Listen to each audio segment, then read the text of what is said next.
Hey, future lawyer. Welcome to the LSAT Simplified podcast presented by Hey Future Lawyer, where we talk about all things LSAT, law school admissions, and otherwise. If you want to check out our free LSAT course, go to heyfuturelawyer.com to sign up for a free account today. Hey, folks. Welcome back to the podcast. Today is going to be a relatively quicker one, just due to the nature of me having a LSAT class in roughly 90 minutes. So I have to prep for that before it starts. Which, by the way, if you ever want to learn LSAT from me, go to heyfuturelawyer.com. You can check out our various options. Anyway, today we're going to be going over a few things. The big news, which I imagine I'll title this, is that the 2026 law school admission cycle is going to be the hardest ever based upon the number of applicants. We're also going to be talking about if LSAT score inflation is leveling off. And then further, we'll be going through some tips that someone posted on Reddit about how they landed a T25 full scholarship, which I'm going to note, it's definitely not Harvard. They got a full scholarship too. It's one of my pet peeves when people say like T34, when we all know they mean ranked 34. Like just say ranked 34. And when you say T25, that guarantees it's between 21 to 25, because if it was T20, they would have said T20. If it was a T14, they would have said T14. So I can guarantee it is one of 5 schools. And further, their tips are really bad, which is why I pulled this, because Reddit is such a garbage source of information, but is also the main place you all look. We do mailbag on the podcast pretty quickly. I will note that the average mailbag question gets turned around in a week to 3 weeks. So if you ever have a question about the process, reach out to me. Please don't go on Reddit. I mean, I wish that you guys could. I wish there was like a democratized good resource that people can get admissions advice from. But the reality is that there's just not. It's the blind leading the blind. It's people that genuinely don't know what the fuck they're talking about. As we've addressed in the past, people get really aggressive Dunning-Kruger with law school admissions, but they will learn 1 to 2 facts, which makes them more competent than the average person. They'll see the true novices who don't understand anything, and they'll then assume they know everything. And then people will spout off about shit that they just do not know. And then it becomes this reinforcing cycle, because people will hear bad information and they will repeat it. And it becomes this reinforcing loop of, oh, I heard someone say this, so I think it's true. But then that person says it, and then someone else sees them say that. So then they repeat that information. And it just becomes this like self-enforcing, reinforcing advice loop. And further, many of the like well-respected resources are not trustworthy. The big one is law schools. You guys listen to the law schools way too much. They are not on your team. I don't know why you guys keep thinking that the law schools give good admissions advice. All their admissions advice basically boils back to apply to our school as soon as possible, which is not always good advice, because for one, their school may not get you the job opportunities that you want. Their school may not make sense for you. Further, they never tell you to wait a cycle. These law schools are very incentivized to pump up their applications every single year. They're not forward-looking. They just try to jack you up this year. So everything comes back to you can apply this year. Like, just apply. We'll wait for your LSAT score. Or you don't need to prep for the LSAT that much. When I was at the LSAC forum, I heard an admissions officer tell a kid that they only need to study for like 6 weeks, which I will note can get done. But if I had to point to the bell curve of how many people will get the LSAT done in 6 weeks, I'm trying to think this through real quick. But out of 100 people, how many get it done in 6 weeks? 5? 3? It's like less than 5. And those are people that are incredibly good at standardized tests. If you are not someone who scored 99th percentile on the SAT or ACT without studying, you are not going to get it done in 6 weeks. I say that as someone who got the LSAT done in 6 weeks, but I have always been good at standardized tests. I read a shit ton, which makes you good at the LSAT, because the LSAT is ultimately just a literacy test. Anyway, Reddit is about source info. We'll go through that. We're also going to go through a few LSAT points, one of which is just a reminder about the LSAT, what it is and what it's not, because I find that in the zeitgeist of the LSAT world, which means kind of like the accepted dialogue, people have a misunderstanding of what this test is. It's very frustrating to me as someone who works with it all day. And it's honestly perpetuated by a lot of the bad LSAT prep companies, but we'll touch on that and what I mean by it. The spoiler is that the LSAT's not a logic test, at least not more than baseball is a running sport. Like technically baseball involves running, but that's not what makes you good or bad at baseball. There are some athletic, there's not athletic people that play baseball. Just like you can not be that good at logic and score 99% LSAT score, because the LSAT is a reading test with 5th grade level logic on it. There is not hard logic on the LSAT. Yes, they confuse necessary for sufficient, but if you can't figure that out, you should not go to law school, because that is easy shit. Now, that being said, you can miss LSAT questions that have necessary and sufficient in them, but it's not because conceptually you don't understand it unless you are stupid, which I should say, I mean, to be fair, if I'm explaining this to you, you don't understand necessary conditions, because that just involved a necessary condition. But the point is that if you can't understand the logic on the LSAT, that means you're dumb. However, if you don't understand the LSAT, that does not mean you're dumb, because the LSAT is hard. It is testing hard things. It is just not testing hard logic. It is testing easy logic that your 5-year-old, well, I always get hyperbolic when I say this, but logic that your middle school cousin will be expected to understand. If your middle school cousin could not understand this, I would argue they stay in middle school until they understand this because this is not rocket science. This is very straightforward logic. It has really hard reading, but not. Anyways, I kind of already did my spiel, but we'll get to that. First off, I always get digressed when I'm doing the recap, but we're talking about the applicant increase. So LSAC has a data page where they basically release how many applicants have applied to law school. Now, for video people, I'm going to share this so that you can follow along with me. If you're on the podcast, I mean, we're on YouTube. We don't really push it on YouTube, which is why like the editing's honestly kind of low key. So shout out to our YouTube people. But anyways, if you're on YouTube, you can see what I'm looking at. If you're not on YouTube, you can Google this by searching LSAC current volume summary. And if you Google that, it'll pop up. And it's a little nasty to read, but they did just update it today. Because typically LSAC, well, not typically, but this year they had not published how many applicants there had been until today, which is annoying because I was looking at this. I'm very curious how many applicants there are, but now we have data. Now, this page compares this year's numbers to last year's numbers. And just to set the stage, last year was the most competitive cycle for law school ever. There's all sorts of reasons that people speculate for this, one of which is the Trump effect, which to be fair, any presidential year tends to drive people to apply to law school because it feels more political, it feels more meaningful, and people mistakenly believe that going to law school is a good way to make change. And to be fair, that's my opinion. Like if you think I'm wrong, feel free to go to law school. But law school tends to create people that work within the system, not people that change the system. That's not to say you can't get a JD and that couldn't be your step towards politics. But the idea that you need a JD to make change or that a JD really leads to change is, I would argue, a very broken premise. Although to be fair, I get emails about people asking about space law. So you guys, generally speaking, do not know what you're getting into, which is tough. But if I mean, just to put it lightly, if you guys do you like reading and do you like paperwork? If so, you're gonna love being a lawyer. If you're going to be a lawyer because you want to work on the moon or you want to help send astronauts to the moon, I mean, there's scientists. I would go do science shit, not the zero sum. Lawyers fight over money is really what most of them do. You guys are gonna be verbal. Like if you love Instagram comment fights and you love like fighting over money, you're gonna love being a lawyer. At least that's what most lawyers do. So, and to be fair, not a lawyer, but I know way more about lawyering than the average applicant does. The amount of times I get a DM from someone on Instagram, which I will note, the Instagram crew is a little bit less, what's the word here? They're less informed than the podcast crew, which makes sense because if you're getting your info off of Instagram versus getting your info off a podcast, I think it's natural to expect those people to have less of an understanding of what's going on because they're just consuming short form, algorithm driven content. Because another tricky thing about Instagram, which is why I kind of don't like it and I almost want to like not do Instagram anymore, is that the best content in terms of like helpfulness doesn't perform well because Instagram really does incentivize us just to be provocative. And I will note, I write provocative titles for our YouTube posts. I write provocative podcast titles so people click on them, partly because I think the info is so good that once people start hearing, well, I mean, I think the info is really good. As far as the personality, people can beg to differ. Not everyone likes me, but that's fine.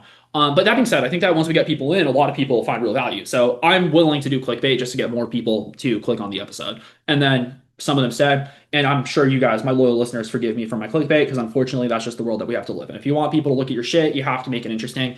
If I just post analysis of the 2026 law school admission cycle, that doesn't do well as holy fuck, exclamation point, exclamation point, exclamation point. Craziest year ever, going to law school, fucked. Like that does well. Not to peel the curtain back too much. But anyway, so on this page, now that I've digressed, we can see the applications based on geography. So they break it down based on like the far west, which I imagine is like California, Oregon, Washington State. Oh, actually, that's literally just California and Nevada. What do they call Oregon and Washington? Is that like the Pacific Northwest? Oh, they call it the Northwest. That's weird. Okay, that's besides the point. We don't really give a shit how LSAC categorizes the states. That's unimportant. But what you can see is you can see your last year's applicants versus this year's applicants. And what you'll notice is that they're up across the board. There's not a single region of the country where we have fewer applicants.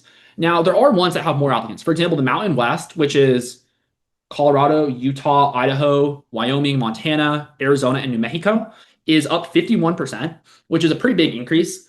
And the rest are up. Oh, wow, the Northwest is up even more. So that Pacific Oregon region we talked about, they're up 85% year over year. So there's way more applicants. Overall, though, let's just look at nationwide trends because it doesn't really matter geographically how many applicants are. Last year, there were about 9,700 applicants as of the day that I'm recording this, which is October 13th. This year, there are almost 13,000. It's 12,800, which is a 32.9% increase year over year. Now, what does that mean? Well, that means that more people are applying to law school. And when more people apply to law school, it gets harder to go to law school. Why is that? Dora the Explorer asked. Thank you for asking, Dora. The reason for that is because the law schools have roughly the same number of seats year over year. So if I'm Harvard Law and I take, let's call it 400 people per year, and I want to, and there's more applicants, what do? I just take 400 better applicants. So it just gets harder to get into Harvard, which then means that people that would have gone to Harvard in a normal year go to Duke, which means that people that would have gone to Duke in a normal year go to Georgetown. And it just gets harder and it gets pushed all the way down. Now, occasionally schools will grow their class sizes to kind of capitalize on this, which is not good because all that means is that in 3 years, there's more lawyers, which makes it harder to get jobs. But often that can happen. Most schools, though, do kind of stick with the status quo and just get higher numbers. And when they get higher numbers, their ranking goes up. So yeah, anyway, it's looking bad, basically, is the TLDR. There are a few other points I want to hit on. Like, for example, you can see LSAT scores. Now, I don't know why LSAT scores there's only 11,000 versus last year there were 12,000. That might be because you can apply without an LSAT score, or maybe people have applied, yet their LSAT score is pending. So if you did a total goofball move and applied to law school, but you hadn't even taken the LSAT yet, which I will note you're allowed to do, it doesn't make sense. There's no reason to do it because if you do it, it means that you're not taking this process terribly seriously, in my estimation, because you haven't maxed out your LSAT score, and maxing out your LSAT score is step one. Because if you apply, then you end up with a 160, but say you're capable of a 170, that 160 is going to be so much worse than a 170. And then if you don't get so like, let's say that's your situation, and you're like, oh, well, like, I'll just retake if I don't get a 160. It's like, well, yeah, but then you're taking a later LSAT and you're being evaluated after many people have already been evaluated. So far, 12,800 people have already applied to law school this year. Those people are ahead of you. They're getting evaluated earlier. And I don't know when you will apply if you haven't taken the LSAT yet, but it's not for a while. Because the next LSAT that's coming up is November, which if you're not registered for, you ain't taken because LSAC does not play with their deadlines. The score for that doesn't come out until the day before Thanksgiving, which is a ways out. That's like what, 8 weeks out from where we are now. And then you can't apply until, well, I mean, you can apply right away, but the schools, these are administrators. They're not checking their email. Like, I check my email on Thanksgiving because I'm a sicko and I love working. Big law lawyers check their email on Thanksgiving. Admissions officers do not check their fucking email on Thanksgiving. These people are academics. They did not go into this because they want to be sickos that grind hard and make insane amounts of money. They went into this because it's a relatively stable career with work-life balance, and that's fine. But you also have to know your audience. Like, those of you that talk to me know that I respond ridiculously quickly. I only check my email about twice a day, but I respond to literally everyone when I do it because I do inbox zero. I don't let emails build up. So if you respond to me or if you email me and I don't respond to you, it's an active choice. Like, I chose not to respond to you, or alternatively, well, or I will respond to you very quickly. Anyway, that's not your audience when you're applying to law school. So when you apply with a November LSAT score, they might read it in those like 2 weeks between December or like coming back from Thanksgiving and then Christmas break. But I would also not be counting on them doing that. Often they take way longer than 2 weeks to turn around. In fact, usually they take longer than 2 weeks. So like now you're past the 2025 year into 2026. So I guess this is a long extrapolation of if you're not done with the LSAT yet, you're in a very bad spot in a very bad cycle, which points me to the obvious answer of just apply next year. Like, what are you doing? Unless you have already maxed out your LSAT, this ain't your year because this ain't really anyone's year. Like, this is gonna be a tough year. It's tough because like I have people I'm working with that are good applicants. And in fact, who did I talk to? I was talking to someone and she has what were her numbers? Fuck, I can't remember now. But I remember talking to her because I was telling her that like last year I would for sure get her into Michigan. Like, it would be so easy. But this year I don't even know that that's true because she's a little bit below on LSAT. Oh yeah, she has a 168, 3.8. And honestly, and she's a Midwest person. And that's a package numbers wise that with a good application, you can almost slam dunk Michigan. I wouldn't say, because you are below both medians, which Michigan does not love. But I've gotten people into Michigan below both medians pretty easily when you apply early, especially in a cycle like, well, last year wasn't even an easy cycle, but I got someone in with a 167, 3.8, or maybe she was 3.9. Maybe she was above one median. Either way, and the reason I reference this for those of you wondering is that medians are super important in law school admissions. If you're above one, you stand a chance. If you're above both, you're in a very good spot. If you're below both, you're kind of fucked. So I'm wondering if what I was telling that person may not have been accurate because a 168.38, if that is below both medians, she might have been in a really rough spot, regardless of how her essays looked. But she would have had a pretty decent shot. Like, it's not zero. Like, they're definitely reading her application when you're a Midwest person, 168, 3.8. Are they excited about her? No, but also, like, spoiler, I'm really good at manipulating the Michigan admission staff. I think I have a perfect record at Michigan. And for what's worth, Michigan, what up if you're watching this? It's just because you guys are very transparent in terms of what you want. And it's not even a bad thing. Actually, let's spill the secrets for anyone applying to Michigan. Like, what do you need to do? You need to sell them on Michigan. Michigan is scared as shit that you guys are not going to go to Michigan because it's in the middle of the country and most of Michigan's peer schools are on the coast. They're worried you're going to want to go to Harvard. They're worried you're going to want to go to Duke or Virginia or UCLA or Berkeley or schools that are not in the middle of the Midwest. So what they do is they really screen for, are you serious about Michigan? Have you demonstrated that you've been in Michigan? Like, in terms of like, if you went to school there, that's a huge perk. If you're from there, that's a huge perk. I would, if it were me, I would basically tell them basically any connection I had to the Midwest. Like, for example, if it were me applying, I don't really have a connection to Michigan, I'll be quite honest. But I might make a scene about, like, my dad's from Ohio. So I grew up going to Ohio as a kid. I might be like, I always want to live in the Midwest. I want to have my legal career there. I intend to stay in Michigan or maybe Chicago, but like I want to be in the Midwest. And basically make it like is mea culpa the right usage there? I don't know. That's Latin, and I honestly don't know the meaning of that. And let's look up mea culpa real quick. Learn a little Latin for you future lawyers. Mea culpa means an acknowledgement of one's fault or error. Nope, that is not what I meant. What I meant was like just plead and like claim that I really want to be there no matter what. But that's what they're looking for, basically. It's like, are you going to go Michigan? Now, this does not mean write about how you love the Detroit Red Wings and they're such a cool hockey team and you wear their swag. They don't give a fuck about that. What they care about is, are you actually going to come live here? Are you actually going to work here?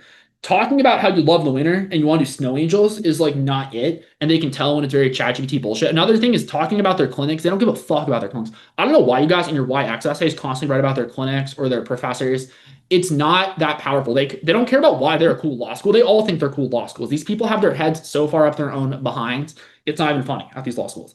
They want to know, why are you going to come to their law school? And often the best way to do that is to signal a genuine connection to the school. Now, here's the good news. For you guys to write YX essays, it's actually really easy because you can just authentically say why you want to go to that school. Like if I ask you, why are you applying to the school? And you're like, oh, I like their job placement and it's in a part of the country I want to live in. It's like, yeah, fucking say that. I mean, you want to say it tactfully. You don't want to say like, opposed to Wayne State and Michigan, which are total dog shit law school, which they're not, but they don't have good placement like Michigan does. Like you don't want to be negative about it, but you want to say like, I want to have a career in large corporate law firms. Michigan has good placement. I also want to be in the Midwest area. If you say that in a thoughtful, well-written Michigan essay and you have the numbers, Michigan is eating you up. Now, if you write about how you love pond hockey, they're like, fuck off. So anyway, it's funny. And the reason I like hit so hard on these kind of bullshit artsy reasons is because that's what most people write, or they write about the clinics and the professors and all this blah, blah, blah nonsense. And it's so boring. If I read another why, like just a pro tip, and I won't say this as a universal, but you know what I will? And it's not universal, but I'll say it as it is. Don't mention clinics in your YX Law School's essays. They read so boring. My eyes just like glaze over in the back of my head every time I read them. I'm like, I don't care about your clinics because they sound like the most ChatGPT, boring, generic, any kid could have submitted this essay. So like pro tip on YX Law School is just say what you're actually applying to the law school. Say it tactfully, like don't say you're ranking, but you can talk about placement, you can talk about job outcomes, you can talk about how it's well respected in the legal world. Assuming these things are true. If you tell like Cooley, which is a really bad law school, that they're well respected in the legal world, they know that's not true. Further, if you have to write a YX Law School to go to Cooley, you're just not cut out for this game.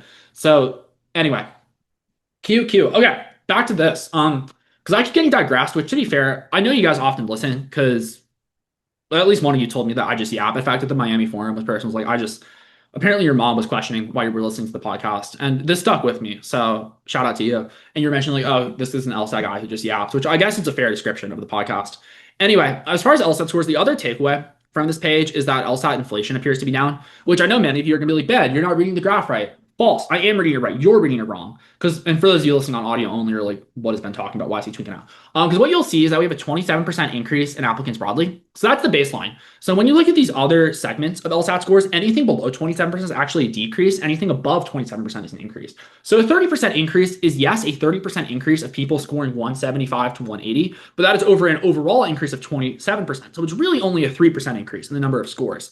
So technically it's slightly up, but in terms of percentiles, there's only 3% more 175 to 180s. What you'll actually note is that 170s to 174s are decreasing. There's only 23.8% of an increase of the 170 to 174 score band.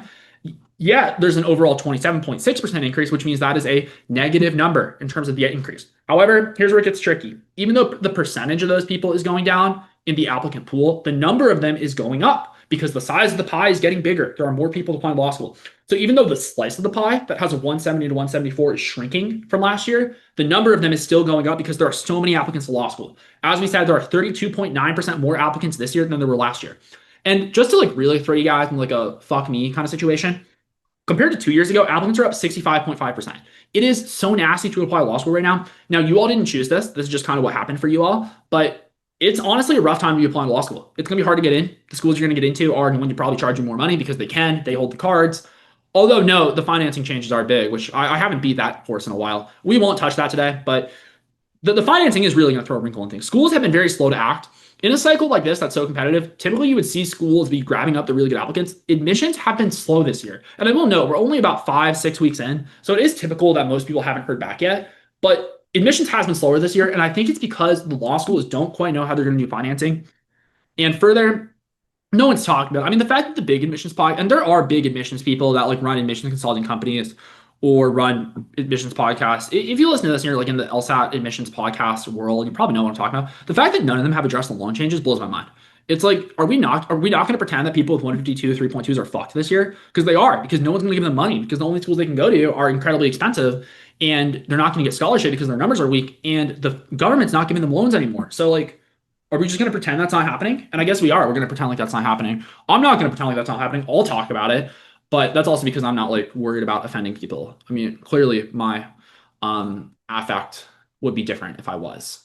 Anyway, so yeah, like I said, numbers are down from 170, 174. 165 to 169 is about constant. It's at a 27% increase. Same thing with 160 to 164. We actually have a decrease in 155 to 159s. There's a 20% increase because like we talked about, the number is going up, but the percentage is going down. So there's fewer high 150s in terms of percentage. There's a small increase of low 150s, and there's increases of 145, 149, which to be fair, if you're not, I mean, I would argue that you probably shouldn't go to law school if you can't score 160 on the LSAT, which I know this is like not a popular take. It's like 1-star reviews incoming because I've offended someone. I don't say this because like I mean to hurt you. I say this because if you have a score of that caliber, it demonstrates one of two things about you. Either you have not put the effort in to get that score, which is a problem. This is the first step of your legal career. It will affect what law schools you go to. It will affect what price you pay. To not take that seriously is incredibly immature. It is baby shit. You need to get your highest LSAT score because it will affect your entire future, which I presume matters to you. I guess if you don't care about your future, then sure, whatever. Like I don't care. But also like don't ask me for sympathy when you like have loans and you can't get a high paying job. Because like I told you now, I gave you the power, then you chose poverty. If you choose poverty, I don't feel sorry for you. Like that's your choice. Now people that don't choose it, I feel lots of sympathy for because I'm a good person. But when people make active decisions to put themselves in bad positions, like should I feel sympathy for them? I don't know. Part of me has a hard time with that.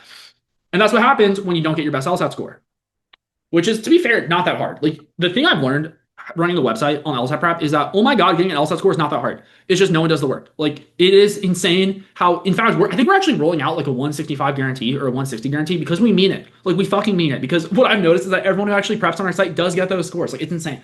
No, this is not rolled out yet. So if you clip this and you're like, Ben, you have a guarantee, not currently. Right now we have a refund guarantee based on satisfaction, which honestly is probably even more consumer friendly, which is just if you sign up for the site and you don't like it, just tell us and we'll like refund you because we're good people within a window. Like, if you email us 4 weeks later and you're like, I didn't use the class, it's like, well, that's a you problem. But if you sign up and within like 3 days you're like, this ain't for me, just talk to us. We're chill. Like we're not gonna hold. Like I don't do blood money. That's not the game I want to play in the LSAT world. Our game is make a really kick-ass product and make people love the product so they're very happy with the money they've paid us because they think it's such a deal. We've transformed their life so much with the score they got because they went from a 150 to a 175 and it's transformed their life and they don't give a shit that they paid us money because they're like, oh my God, that's the best money I've ever spent. That is where we are in LSAT world. And we're not perfect. We have a lot to work on. I am the first to admit that. But we are really good, and that is our North Star. Like we are product first. We are not business tactics first, which is why I have low podcast reviews because I just say shit. But honestly, I don't think it matters because I just know like we have the roadmap to being the best LSAT prep, and it's not going to be close. Like we're only 1 year into development. By like year 3, it's going to be insane how much better we are. Let alone every month over month, like the improvements we make. So, anyways, where was I? Yeah. So either way, what I was saying is these low scores are up. It's sad because like for one, a lot of law schools, Autumn, who she runs grad admissions and she came on the pod back in the day, she told me, I think on the episode, so you can even check this, that most law schools have a hard cutoff of 150 due to the intense bar failure underneath it. And just not that everyone that with a 150 fails the bar, but a high number of them do. And I will tell you, as someone who teaches the LSAT, that fully tracks. Because when I talk to someone below 150, they are one of two groups, typically speaking. And this is a finishing point. Like, no, if you are studying, I'm not talking about you. I'm talking about ending points. Like you have done your best and you give up. Or not give up, but you are done with the test. You are no longer studying. And people that end up below 150 are one of two groups. Like we talked about, they didn't do the work, which is really concerning because that's immature. It is showing a lack of preparation for a test that really matters, which will also apply to the bar. Further, it'll also apply to your career. Because like if you're not going to take the LSAT seriously, why would I think you're going to take your job seriously? It's a very, I'd say, straight line connection of like people that take this seriously versus people that take their life seriously. The other group, and this always sounds bad when I say this, but it is true, is genuinely low IQ people. I think as a society, we don't want to admit that dumb people exist, but people like we have an IQ bell curve in society, and people fall on all sorts of sides of it. I think I'm on the upper side reasonably. I don't think I'm super intelligent. I think I'm like reasonably intelligent if I had to describe it. I haven't taken an IQ test in a long time, but I imagine I would fall within 1 to 2 standard deviations of average. I think I have high verbal intelligence. Like it's something I'm really good at. I don't, but like I see math and I'm like genuinely confused. Like I'm not that smart. I just find a few, which should be fair. There's also just like life advice is find the things you're good at and lean into them. I would not have been a good mathematician, and that's okay. That's not how my brain works. But I'm really good at words, and I found the LSAT, and I love this. And honestly, I could have been a lawyer because that is my skill set. Like I would have. It's so funny. I'll get in Instagram comments fights occasionally because I'm stupid and I waste my time. In fact, I actually did just limit my screen time on Instagram today because I just like find myself checking it compulsively, and it's just not good. And anyway, I will body people in Instagram because it's easy because they don't know what they're doing and they're going up against someone who's like, all I do is argue all day, every day with the LSAT. It's like you think I can't refute your seventh grade level logic LSAT post? Um, should I do a comment war that I have it? Yeah, we won't. It's kind of fun, but we'll do that. That's a later episode because I still haven't even gotten through the application update. Anyways, the point is this is an increase. These people haven't done a disservice. I don't know who told them to apply, but like if you're listening and you can't get a 150, definitely don't apply. I would argue you should get a 160. Although it can be argued that if you can get a high 150, there are decent schools that'll get you. In fact, I had one person reach out to me. She just wanted to go to her local law school because she is very settled in Cleveland, Ohio. And she got to, I think, a 158, I want to say. But for the school she wanted to go to, that was way above median, and she had the GPA to back it up. And she already has 90% scholarship to the school in Cleveland. I don't know which school it is. I think it's either Cleveland State or Akron. I'm not sure. Neither of these are terribly prestigious schools, but she doesn't. I mean, for one, her husband has a real kick-ass career, which I won't go into because it's not important, but like he's legit. And further, what's the other word? Oh, like she's not trying to do big law. So like going to the prestige doesn't really matter. And she got basically a full ride. I think it's 90% at whatever school she's going to where and further, like I'm sure she has the money to pay the 10%, like no pain. Like she's not taking loans, I'm sure.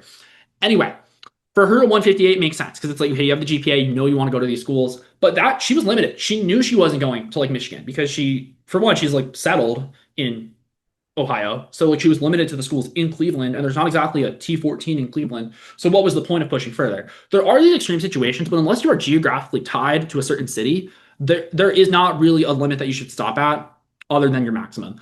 And even her, like she's like 2 points off from the recommendation that I would say is the bare minimum, which is a 160. And honestly, I think she could get to 160. Like I don't see why people can't get there. It's what I'm learning is that you just have to do more reps, just do more practice. You get better.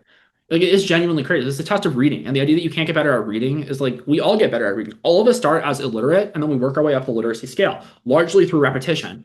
So the idea that people can't get better, it's just it's not true. It's people don't do the work. And that's like what I see the most in the world of LSAT, which is just that the prep that is done is just not where it needs to be by most of you.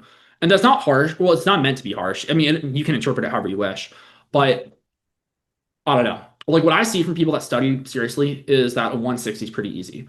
It's just that most people don't study seriously. And like if you're hearing this and you're like, not me, you are genuinely the exception because I have a lot of people that like I just don't have the person where I've seen them really study hard and hasn't got to 160. Caveat eventually, because you don't get there overnight. If you start at 140, of course, you're not going to hit 160 in a month, or at least typically you won't. It can happen, but it's not typical. But if you like study for 9 months and you don't get to 160, it's typically a reflection on you. Usually in terms of your work ethic. Now, not saying there aren't genuinely disabled people because there are, but I think that is what is required to hold you back from a 160 with proper effort. Like I don't think that you can't get there if you put the work in day after day and you try to get better. It's just like I will tell you, people do not put the work in is really what it comes down to. And it's actually quite sad because people are costing themselves hundreds of thousands of dollars because they don't want to figure out an LSAT routine. And it's intense stakes. Like, this is not a small difference in your guys' lives in terms of what schools you go to, in terms of what price you pay. So it always blows my mind that people don't take it seriously. I mean, I get it from the human aspect, which is that it's not fun to take seriously and it's hard and whatnot and like it requires effort. But the consequences are just so grave to where like I don't get it. It's like the consequences are serious, guys. Like this determines your future. And people always tweak out when I say them. They're like, LSAT scores don't matter. Like I have like my attorney got a 145 and is now a good lawyer. And it's like, oh my God, like that's an LSAT flaw. You would recognize that if you're good at the LSAT. But that for true what's worth, that is not a comment I ever make. But so often I want to comment like, oh my God, you realize you just committed what would have been like a straight up flaw on the LSAT, which is funny because typically the people arguing against the LSAT are not good at thinking, which is why they're arguing against the LSAT. I think smart people tend to recognize the LSAT for what it is, which is a useful tool, not perfect, but it does evaluate a few schools skills very well, which is how good of a reader are you, how precise are you, and then further, can you put these basic logic ideas into complicated words because the ideas are pretty simple. Anyway, so the applicants, short, like long story short, they're up. A lot of applicants this cycle. So that's that. Oh, you know what? There was a Reddit post I wanted to read because I did tease this. And how much time do we? Okay, we still have a good amount of time before I have to run. But this was a post on Reddit called "Some Tips That Helped Him Get a T25 Full Scholarship." Like I addressed earlier, this person definitely went to school 21 through 25. There ain't no way they went to school T17 or the top 17 school and is now referring to them as a T25 because they would refer to it as a T20. Now, I will note that this is not important. It's just like a funny pet peeve of mine because it's so stupid to me. But it's like we all know what you mean. When you say T25, we all know you mean 21 through 25 because ain't no one's referring to a school that is T20, which actually, let's see what these schools are. There are four schools it could be because there's a two-way tie for 20, which is Minnesota and Notre Dame, for those of you curious. And if they had gone to one of those schools, it would be T20. So they either went to BU, which is in Boston, Texas A&M, Georgia, or Boston College. So those are the four schools between 21 to 25. Are any of those good schools? Yeah, I guess they're not terrible. They're not good schools though. They're not schools where I'd be like excited. So honestly, like a full ride is kind of the minimum acceptable offer I would want, or at least not full ride, but like close to it. Either way, though, I just think it's funny because they say T25 and it's just like a pet peeve of mine. It's like, what are you talking about? Just, and I guess they might not want to dox themselves, and maybe that's why they said it. But anyways, they said some pretty stupid stuff. So let's read what they said. For example, they say I'm usually more active on r/LSAT, writing up tips for the test, but today I want to share some useful tips that help me get a 100% scholarship, plus additional expenses covered at a T25 law school last cycle. I ended up deferring admission to this. Oh, that doesn't matter. They said, here's what I applied with last cycle. My LSAT went up 9 points and I'm reapplying this year, but this is what got me the full ride last year. Okay, so their LSAT did go up. I was about to attack the idea that they were giving out tips with a 168 LSAT because that's what they applied with last cycle. Although they did go up 9 points. So they can give LSAT advice. I will note a high LSAT is necessary but not sufficient to give LSAT tips because you can get a high LSAT with really goofy advice like do the test backwards, which can work for an individual, but as a piece of testing advice for broad people is really silly because there's no point in doing the test backwards. It's literally spending more time on the harder questions. I won't go into the whole spiel on that, but it's really bad advice. Anyway, they applied with a 3.38 and a 168, which I will note, those aren't great numbers, but is that like the craziest number where they would not get into a T25? I mean, yeah, it's definitely uphill, so their applications are probably good. They also then mentioned the T1 or T2 softs. I have not made fun of the tiers of soft factors for a long time. I highly recommend, if you're a new listener, since we rebranded, going back to the old days and going to the old episode 29 or 28 about soft tiers. They're the dumbest concept ever, and they're so stupid. Basically, this person saying that they're a very special person. I don't know what that means, but they think they're very special. Which could be true, because there are very special applicants. I will note most people are not that special. Most of you are very average. Most of you are like poli-sci 22-year-olds. But anyway, they think they're special, which maybe like they could be, but I doubt it. Anyways, they say I was slightly above median on LSAT and far below median on GPA. I'm like, right. If you were above median, though, that puts you in a good spot. Like that's how LSAT admissions works. So it's not that crazy to get in. Like to get in with a scholarship with a being above median is pretty normal. Because here's the thing: once you're below median, it doesn't matter how far below you are because it's a median. Not to throw you all back to math class, but these are medians, not means. So they're not adding everyone up and dividing them, at which point a lower number would really hurt. They are just taking the middle number. And as such, whether you are 0.1 point below median or like 2 whole GPA points, like a 1.8 below median, doesn't matter. It gets mathematically calculated the same. Now, there is some subjective assessment in terms of the numbers where it's like if you have a 2.0, they are concerned. Even though it doesn't hurt their median any more than a 3.2 does, it still looks a lot worse. Because like, let's be real, 2.0 is pretty bad. But in terms of their GPA or their LSAC calculation, it's all the same, which is why the numbers are so important. It's why one LSAT point can move you from below median to above median or at median, which can completely change how they look at you because they're not using the LSAT for how well it evaluates you guys. I mean, they are, don't get me wrong, but the difference between a 172 and a 173 doesn't exist. That's the same applicant in terms of LSAT horsepower. What does exist is where they are in the scale and whether or not they raise or lower median. It's why schools care about LSAT numbers so much, is because it all comes back to the ranking, which is also why being well below your GPA actually doesn't hurt you if you actually are a very special applicant. Like this person says they are. They say they have T1 or T2 softs, which if that's true, yeah, like no shit you got in because if you're above median on one of these and you're a T1 or T2 soft, to put this in perspective, the T1 and T2 softs are so fucking ridiculous that only like 20 people per cycle have them. So if you're 20 of the rarest Pokemon, like just to put this in perspective, you are like one of the top applicants if you actually have soft factors of that level, which would mean that if you are slightly below median on GPA, they're not going to care that much, especially when you have the LSAT. So the idea that you got in is like not that crazy. Anyways, their first tip is fucking terrible. They say your numbers don't matter as much as you think. Wrong. Your numbers matter more than you think. This whole process is driven by medians. And whether or not your application raises or lowers their median puts you in a pile of either presumptive admit, presumptive deny, or committee. What before they've even read your name, just based on your numbers, they already know what they want to do with you. Now that doesn't mean that can't be changed. If you are a presumptive admit and then you write like a total psycho in your essays, they will still reject you. If you're a presumptive deny and you tickle them in just the perfect way, which I will note is incredibly hard to tickle them. Like this is not easy. A lot of you think you can do this. It is. I would not plan on doing this. Like I root for you when you apply, but the amount of you who delusionally think you are going to be the exception out of the presumptive deny pile is incredibly high. Anyway, those people basically all get rejected. And then the people that are kind of around the medians, maybe above one but below the other, or slightly below both, they get looked at pretty deeply. So the idea that your numbers don't matter, false. They do matter because it completely determines what pile you go into. And anyways, that was funny. They say I applied with fairly average stats compared to the rest of my accepted applicant class. I'm like, right, but average is you're comparing the average of the applicants. Of the admitted people. So anyways, they say despite that, I got a scholarship that is given out to between 1 to 3 people per year. Okay, now I can basically figure out what law school you go to because I doubt that only one of these law schools gives. I would be surprised if all 3 of them gave full rides. So let's actually just figure out what law school this person goes to. Because which law school only gives out 3 full rides? Is it Boston College, which is ranked 25? Boston College gives out 8 full rides. So it might be Boston College because that would be 3 per year. 8 full rides equals 3 per year, 3 per year, and then 2 for 1 year. So it's probably Boston College. What about Georgia though? Does Georgia give out that many full rides? Georgia gives out, and I'm looking at 509 reports for those of you curious. They give out tons of full rides. They give out 170 full rides. So they don't go to Georgia. What about Texas A&M? Texas A&M. A&M 509 report. Texas A&M gives out they give out about 80 full rides, so it's not A&M either. And then BU is the last one. So it's either Boston College or Boston University. Well, let's see how many Boston University gives out. Boston University gives out they only give out 2 full rides, period. So you go to Boston College based on the 509 reports, which is a fine school. But anyway, how do you stack up to Boston College? Well, they're 50th percentile LSAT to 167. So yeah, you were above median. Like that's not that crazy for you to get in despite being below. You're a splitter. They take all sorts of applicants that are above one and below the other. So like all this stuff about your soft factors and your essays, I guarantee they didn't matter that much. When you came across them, they put you in committee because you were above one and below the other, and then they liked you in committee, which doesn't mean that like holy shit, you were the best applicant ever. It just means they take a lot of people from committee that are above one and below the other. It's not that crazy.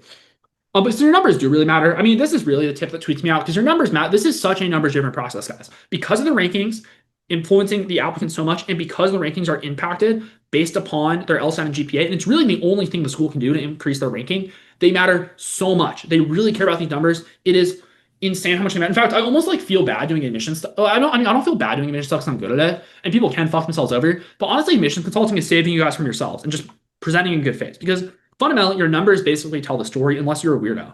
Which, to be fair, a lot of people are weirdos, so it's not like that doesn't exist, but your numbers matter so much in this process. However much you think your numbers matter, triple it. This is numbers driven. And yes, are there occasionally weird situations? Like, sure, but exceptions do not disprove rules. Exceptions are exceptions. This is a numbers driven process. They continue. A lot of people say later LSAT takes don't matter. However, they can influence the scholarship amount. That actually is true. If you get in, but you want to get a higher LSAT just for scholarship purposes, you can do that. But then it's like, why did you? I guess my issue with that is always you sold yourself short in terms of the schools you went to. Because let's say you got into BU with a 165 and then you retook it and got a 170. You could have been applying to Harvard, but instead, like now you're looking at a full ride to BU, but there was still a cost. However, it is true that if you get an acceptance offer and you know you have more LSAT points in you, a higher LSAT could lead to a higher scholarship. That is true. I just think that's a pretty suboptimal way to approach this process. I would always get your LSAT score before you apply because to do it the opposite way is just backwards, in my opinion. It's leaving so much on the table in terms of the schools you can go to and in terms of the money you'll be offered. So it is true that should you get in with like a lower LSAT and you know you have more points, they might give you more money. However, I would just never put yourself in that position to begin with. But technically, you're right, which is that if you retake the LSAT after you've been accepted, they do often increase your scholarship. But they do say, I've seen a lot of people on r/LSAT say not take the LSAT later in the year, especially after you've applied. Well, this is tricky because the advice not to take it later in the year and then apply is typically what people are talking about. When people say don't take January, that's because applying in January is really late. And sure, people do retake it, but that's typically not what people are talking about when they're talking about taking January LSAT. So I feel like this person's misinterpreting the advice they're arguing against, but okay, sure, their point's correct. So I'll take their point, which is that yes, a later LSAT can be used for scholarship negotiation, but to do that, you would have to half-ass the LSAT the first time, and I just wouldn't do that. Anyway, they continue. Comb Reddit for info on your target school. Yeah, maybe because like you can find truth nuggets on Reddit. You can also find truth bombs that are not true. So it's very important not to focus on it. Um, so I'd be careful about trusting what people say on Reddit. I'm not saying that like they can't put good info, but the amount of people that speak with such authority in their comment and their what they're saying, yet have no fucking clue what they're talking about is insane. So I would just be very careful. Like I think if you can take everything with a giant grain of salt, then sure. But most of you honestly do fail at that. So I would probably just try to stay off Reddit and try to listen to like trusted authority. Which that's not that is like you could argue like man, that's an argument from authority. Which like yes, but I also think I'm a pretty good source and that I will defend my arguments. And further, I truly am an expert. Like this is my career, guys. This is all I do every day. So unless I have an incentive to lie to you, which I don't, because like I don't even really do admission stuff. Which and further, even if I did, wouldn't my incentive to be to put out the best information? But anyways, it's just tricky, and you should always think about the logic behind things, not just who says it. But also, when it's random Reddit posters, you kind of consider that this person probably doesn't know what they're talking about. It's probably some applicant who's been around for maybe a couple months and has learned a few things, but the idea that they can really give advice is typically not true. And that being said, there are people that genuinely know the process and genuinely understand it. It's just that as an applicant, it is so hard to sort those people versus people that have no clue what they're talking about because people speak with the same authority. So how can you separate the wheat from the chaff and know what's good info and what's bad? It's like I can, but that's not because I can separate people just because I know what's good and what's bad. So when I look at it, I know what's good and what's bad. But with someone looking at this, they might have read your numbers don't matter as much as you think. Now they repeat that, and that's false. Your numbers matter a shit ton. But if you read this post, you might think that numbers don't matter. This is a holistic process, at which point you would be a goofball. And this person said it with authority. So anyway, I would just be very careful. And then they finally comment and say 99% of the applicants will not do any of this. Being part of the 1% that does can make a massive difference. I do agree that 99% of applicants don't take it terribly seriously. Like most applicants just don't take the law school process seriously is what it comes down to. But how do you be the 1%? Well, you be the 1% by crashing the LSAT and applying early. You don't be the 1% by taking the LSAT late in January and reapplying. You don't take the LSAT or you don't become the 1% by saying your numbers don't matter as much as you think. That's not even action. That's just like cope. Combing Reddit for info on your target school, fucking everyone does that. The idea that only not like 1% of applicants does it, that's like the easiest thing to do because people love to do the work that doesn't require effort. And searching something up on Reddit and reading about it is easy. Just like listening to this podcast is easy. Like, I don't mean to come down harshly on you all, but some of you treat this as studying. This is not studying. This is LSAT infotainment. It keeps you in the LSAT world. I do give good tips. I give good advice. But the idea that this is your LSAT study is false. If anything, this is better for law school admissions because you learn stuff about that.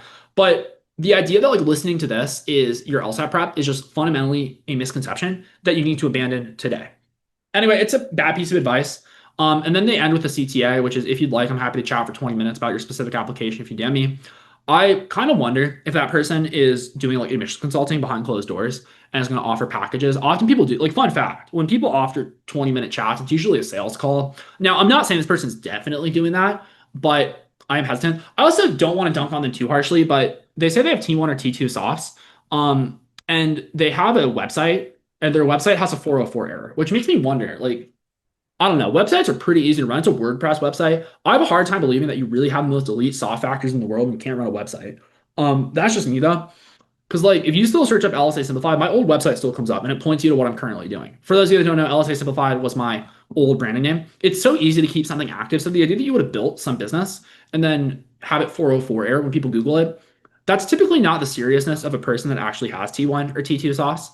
And I just thought that was interesting because it's like, I don't know that you don't know what you're talking about, but it makes me doubt other things when you claim you're like super with it and then you're clearly not with it because your website is broken.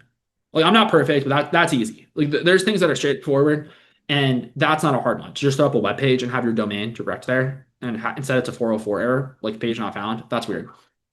And I also did try to Google this company to try to find it because I was curious. It's a tutoring for those of you curious. It's a tutoring company for the SAT or ACT. And I was like, what is this? Like, is this a legit company? Is that like, did you go on Shark Tank? Like, why? Which is what you would have to have done to be a T1 or T2 soft. And not only would you have to go on Shark Tank, you would have had to go on Shark Tank and then like kicked ass and grown even larger to the point where they're like bringing you back to talk about how awesome you are. And your website's broken, and I couldn't find anything on it. So that's not meant to be like, oh, you guys like, I don't know, maybe you have some other facts that are really elite in terms of your soft factors, but I also find that you all tend to overestimate how important you are. or it's funny, it's very bimodal. People either tend to overestimate or underestimate. There's not a lot of people that have an adequate assessment of where they stand in the marketplace. People tend to be like, oh my God, I'm going to get in despite my low numbers because I'm so kick ass. Or alternatively, people will be like, I am an imposter. I don't belong here. And the reality is usually like you're usually average because most people are average. And that's not even a bad thing because that means that if you execute, average is average. Average gets in. So assuming you have numbers, which is where people are goofballs. Okie dokie. So let's see what we got here. And I have a few emails from folks. So, oh, one of you literally just submitted your personal statement. Um, literally while I've been recording. Let's do it. Why not? So this is from someone in class who says, "Hey man, comma asshole," which I like because you're not being overly polite, and we love that. They continue. I want to submit my personal statement for review. Here are my stats if they're relevant. They're not, but we'll read them. You have a 3.25 undergrad GPA, which is weighed down by decade-old community college grades. Yeah, that sucks, but that's how LSAT, or not LSAT, but that's how admissions works. You also say that you have a 4.19 LSAC LSAC calculated GPA. Ooh. Wait, hold on. Oh, degree GPA from your university. Yeah, they don't care about that. What goes into their rankings is just the overall GPA. So your 4.19 is nice, but that counts. Like it's not what counts. Your 3.2 counts. So anyway, they continue. LSAT PTs range from 169 to 178. Yep, that's a 9-point range, which is exactly what I would expect. This person's being very honest with himself, which means on test day they can score anywhere from 169 to 158. And basically, they should keep retaking until they score like a 175 or higher, because to not do so would be to sell themselves short. They could very reasonably get a 169 come their October score release date because they did take October. They would be ridiculous to apply when they have a 178 in them. That doesn't mean they have to get a 178 because once they hit a 175, they're above medians at every school, at which point, like, who cares whether it's a 175 or 177? But to settle with even like a 172 would be weird. I would keep taking, especially when you have a lower GPA. You got to get above median on the LSAT, and you have it in you. Like, your PTs are awesome, so you will get there. Anyway, they say I'm taking November as well. Thanks in advance for the brutal honesty. Regards, dipshit, is how they refer to themselves. So they're definitely a listener. For those of you that know, I am not a fan of the overly polite emails. I mean, I like it when you don't know someone, but you guys often are brutal in your emails where it's like, oh my God, how are you doing? How is your day? You are very nice. I really like you. And don't get me wrong, I love a good ass kissing, as we all do, but it's just not necessary. You guys can get to the point. And a lot of you all, especially the younger generation, which I say as a 25-year-old, so like maybe I'm a little too ahead of myself here, but you all don't get to the point, and it will serve you to get to the point. It is okay to send a 1 sentence email. Maybe not on a first email, make it 3 sentences, but when someone sends me like 20 sentences, I'm like, oh my God, I don't care. Like, I have a lot of shit to do today. I don't want to spend, like, it's like a reading comp passage from the LSATs. Like, I don't want to unwind this. Anyways, so we have our personal statement submitted. It is just a quick look. It is 2 pages, double spaced, which is good. You have relatively short paragraphs. Your conclusion is really long, I will note, so I'd probably cut that down. I haven't read it yet, but anyways, let's get into it. Real quick reminders. What do we want for personal statements? Well, we want it to be focused on why this person will kick ass at our law school. Now, they don't have to mention our law school, but I want to see this person as a winner who is going to crush it and be a legal monster. I don't want them to save the puppies unless saving the puppies involves them kicking ass like John Wick, and they're going to kick ass to save the puppies. I want kicking ass. So let's see what they say. Quote, the enemy is on the move, semicolon. You need to report this to command. I'll be honest, I don't know if that's the proper usage of a semicolon. I always get hesitant about weird grammar, but assuming I think that is right, but it's not necessary. You could use an M dash there, although to be fair, M dash is signal ChatGPT nowadays. But anyway, sure. So what do we know? Well, I know it appears you're in the military, or you're like taking laser tag or paintball really seriously. But I imagine it's the military. They continue. I looked at the stern man before me and saluted, yes, sir, right away. Okay, yeah, that's good. So you're in the military, I imagine, or you're taking paintball really seriously. Yes, sir, right away, I responded. His eyes softened and he smiled, good man. Yeah, I would really clarify you're in the military. Like, I know I'm being a little silly when I'm saying paintball or like laser tag or whatnot, but I would just clarify you're in the military. It's good for just to say, like, I am in the Army, which I don't know that you get to, but I imagine you are. Continue. A flash of light hit the side of my grandfather's face and he turned back to the show on the television screen. Oh, no. Okay, no, I hate this. I don't want to see you as a kid with your dad, with your grandpa, like playing pretend. I thought you were actually in the military, and I was starting to be like, that's awesome. I love people in the military. I'm now realizing you're like a kid having a moment with his grandfather, which is nice. Like, that sounds lovely. Also, I'm now seeing you as a little kid playing military. Is that who we want to admit to law school? Do we want a kid? I'm not presuming you're a child. I don't know that you're a child, but either way, I'm picturing you as a child, and that's a bad thing. I don't want to be picturing you as a child. And if you actually were in the military, which you might have been, because like, I don't know. If you were, talk about that. Don't talk about like the childhood experiences where you pretended to be. And if you weren't in the military, don't lead with a story. This is artsy for the sake of artiness. This is not good content. Good content is why will I kick ass in law school? This is I had a moment with my grandfather, which is lovely, but I don't care in this setting. Anyway, they continue. His mind was in chaos, ravaged long ago by Alzheimer's and dementia. Um, okay, so maybe you're not a child, maybe you're like caring for your older father, or not father, your grandfather, which is nice, but once again, not a reason to admit you to law school. I mean, if you really cared for him a ton, maybe that's a diversity statement, maybe, but I don't like this as a personal statement because, like, at best, you're a caregiver, at worst, you are a child. But let's see. 3 years prior, to help my family and support myself through community college, I started working as a full-time night shift caregiver for both my grandparents. Um, so I'll be honest, actually, this is for what's worth, this is not the story I would pick. This is actually better than what most people write. So even though I was starting pretty harsh, I would rephrase it to make it clear that you're an adult and not a child, which was a little confusing at first. I do get now that you are actually caregiving, which means you're an adult, but it was a little because I think it's the switcheroo you did on me where I thought you were actually in the military and then the calm down thinking you were a child, even though you do get to the fact that it's an adult, because you led with such high expectations, even though what you get to is actually a pretty good point, which is that you're a full-time caregiver, it's been softened by the fact that I thought you were like in the military, which is cooler. Like, just to be quite candid, being in the army is better for your applications than being a caregiver for your grandparents. And because you said, like, I wouldn't have been disappointed had you not given me that picture, but you did give me that picture and then you didn't live up to it. And now I'm disappointed. So I would rewrite the intro, although I don't hate the idea. Being a full-time caregiver is pretty good. Anyway, they continue. I took care of their hygienic needs. I don't think you spelled that right, but I could be wrong. I don't have Grammarly pulled up, by the way, because this is a PDF. Managed their medication and kept them safe during their many instances of fear and confusion. Yeah, that's fine. My focus, care, and fast reactions prevented them from falling and injuring themselves. Okay, sure. I mean, I would probably tighten that up. I don't know that I need all the details, but I don't hate it. Like, there's nothing here where it's like, oh my God, that's awful. Other than the framing where I thought you were really kick ass and then you didn't live up to it. But that was a setting expectations issue. They continue. And this is the second paragraph. I believed that I could juggle their nighttime care and my daytime education, but mental and physical exhaustion took its toll. No, I hate this because now you're pointing back to a bad fact about you. One of the facts about our friend is that they have a 3.25, which does suck. But we know that. And we don't want to be reminding them that we have a bad GPA. Now you're talking about how you couldn't handle this and you got a bad GPA.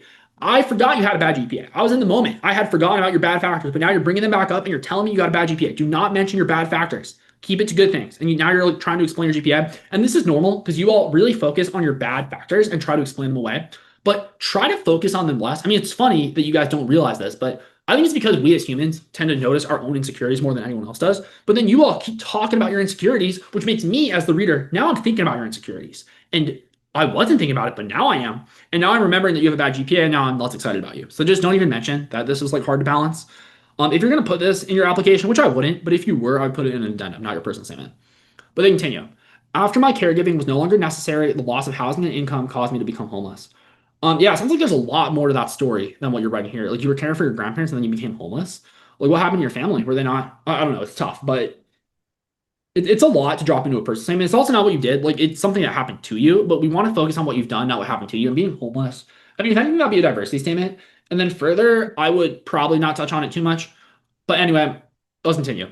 I had to drop out of school and move across the country to find affordable living. Um, yeah, sure, okay. But once again, this feels like you're explaining your GPA.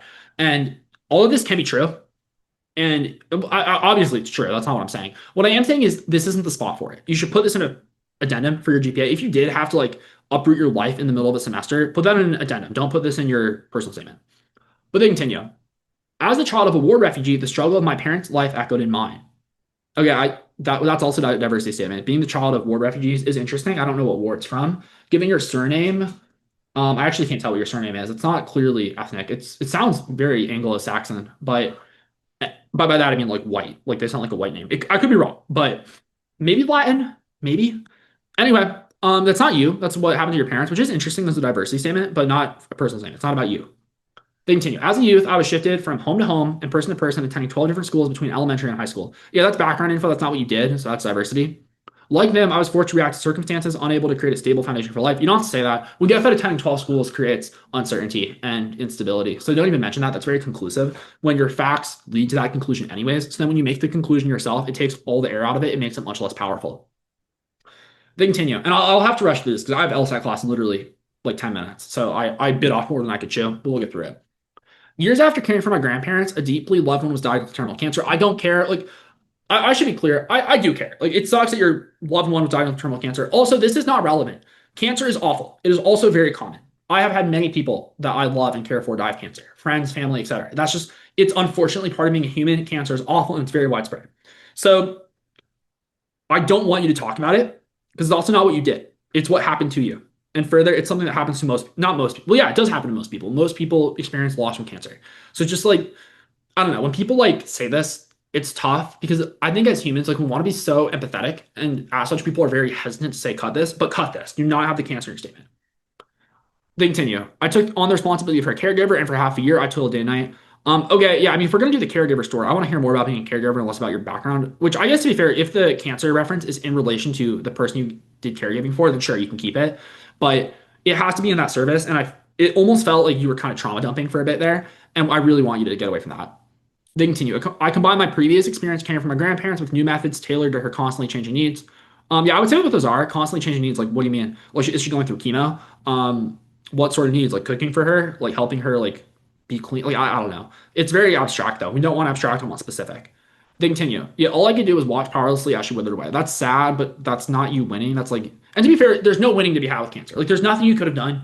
But I also, it's not like, oh my God, you kicked ass. It's like, yeah, you took care of someone and they unfortunately passed away. But like, that doesn't leave me like, I need this person on my law school. It's like, I'm sad for them, but I don't want to feel sad for you. I want you to be a legal monster who's going to kick ass and take names. And that's just not what I'm seeing. They continue. The unrelenting physical and emotional strain of her care nearly broke me. Don't say that.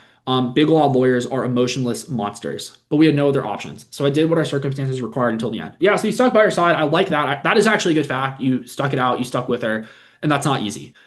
Also, there was a lot of fluff in there, so I really cut that. I mean, the caregiving person statement actually can work. I don't even hate this. But there's a lot of reframing. You got to cut everything about your background. I just don't care. And you have to really then give details about what you did as a caregiver and like what that was. And further, just any like explaining why your low GPA, cut that. That does not belong in this statement.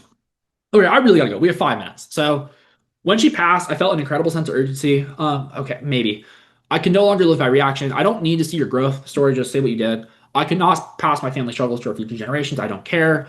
I needed to create an environment to proactively prevent tragedies rather than to respond to them. A career in law was the path I chose to create a stable life for myself and my family. The first step in achieving that goal was to re-enroll in community college. My next step was to transfer to redacted UC school. Okay. Yeah, I mean, I don't hate this. I don't like it. To be fair, this is already above average personal statement. This just, it won't be like a T14 personal statement. This is not like getting you over the hump. Because fundamentally, you're like a caregiver who's explaining why you're low GPA. Although this idea of like you are wanting to create a better life, I love that for you as a human. And in that sense, that paragraph is pretty powerful, where like I feel connected. It's not like, oh my God, you kick ass, but I feel like that emotional connection. So this was actually, I don't want to say trauma dumping, but that's like almost a trauma dumping paragraph that kind of worked, at least for me.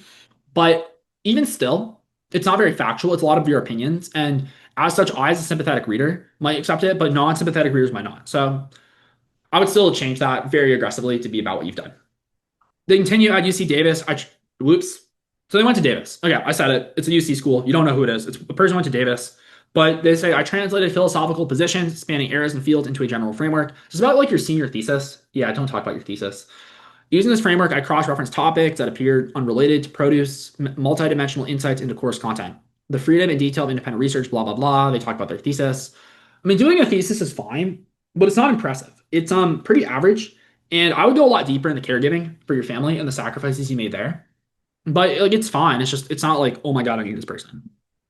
They continue. I combine information and research methods for my religious studies minors, blah, blah, blah. And sorry, I'm just rushing because I have to get off the class. They analyze dozens of academic and historical texts. All this is good. This is actually pretty detail oriented. The issue though is that this is doing undergrad shit, and literally every applicant to law school has done undergrad shit. So undergrad shit is not powerful. So don't talk about your undergrad shit. Talk about your not undergrad shit. Talk about what makes you different. And you do have that. You have that whole caregiving. Go into the details about what you did for caregiving and how caregiving for your grandparents really inspired you.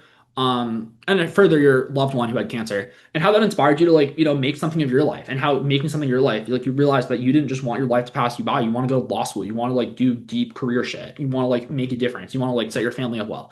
That's a powerful story, and you have it here. And I got it, but like I'm on your side here. They are not on your side, so you need to make it so that they are forced to be on your side. Like I'm kind of twisting myself. Also, I like you. Like I know this person. Like we're chill.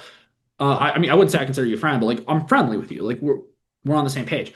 Yeah, the people reading your application are not. So I would really rephrase it to be like, I don't want to waste my life, which you kind of say, like the idea of like changing your family trajectory, but you really want to make that clear and don't give them an ability to react because in terms of like not accepting it. And you've given them a little bit of trauma dumping, which I touched on. You also focus on undergrad, and it's just like it's not powerful. Like we don't want to focus on similar things that every applicant has. Every applicant went to undergrad, most of them wrote honors theses. It's not powerful.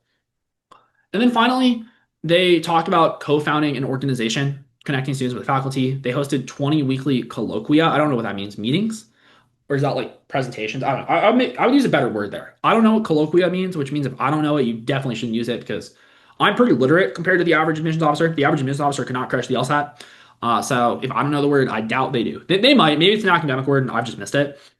But anyway, it's about so you found an organization, you were on a debate team. Yeah, and you did a lot of stuff. I would rephrase this. You had a lot going here. I would pick a theme, whether it's like getting really involved in college as a non-traditional student. That could be an interesting personal theme. If you're like, I was non-traditional, but I wanted to make the most of my chance. Like I really realized this was a very important opportunity that I could make the most of, or I could let it slip by me, but I chose to make the most of it. Even that's not the most powerful personal statement because it's still undergrad. But I think the caregiving combined with that could work. Like maybe the first page is your caregiving and what you learned from it, and further, mostly what you did. Just showing yourself kicking ass. I was like, I took this very seriously. I was the rock for people that needed me to be the rock, just like I would be the rock for my clients. Honestly, I prefer that to the undergrad stuff, just because, like we talked about, the undergrad stuff is very generic. Everyone's been to undergrad who's applying to law school, so it's just like it's fine. But your whole job is like, how are you a cool Pokemon? And you're not a cool Pokemon if you went to undergrad. You're like the most average. What's like a Pidgey? Like everyone's got a Pidgey. It's a bird Pokemon for those of you that don't know. It's very common, very easy to get. Not sexy, not an interesting Pidgey. You want to be something cool. So yeah, I'd rewrite, but that's the basic advice. Thanks for sending it into the shred. If you want to submit one to the shred, email ben@heyfuturelawyer.com or support@heyfuturelawyer.com. I think we're setting up a new email for that, probably podcast. For now, email support. If you're listening to this, support will always be active, so you can always reach that, even if you're listening in the future. Anyway, I gotta get off to LSAT class. If you want to check out LSAT class, check out our website, heyfuturelawyer.com. We have a free course, blah, blah, blah. You'll hear the outro. So see you, folks. If you enjoyed what we talked about today or learned something new, please leave a review or a rating. It really does help us out and helps us reach more people. If you have a question or anything you want talked about in the world of LSAT or law school admissions, you can always email support@heyfuturelawyer.com to get it in the podcast agenda. Just put podcast in the subject and we will talk about it on the show. Alrighty, that's all we have for today. So I will see you all next time.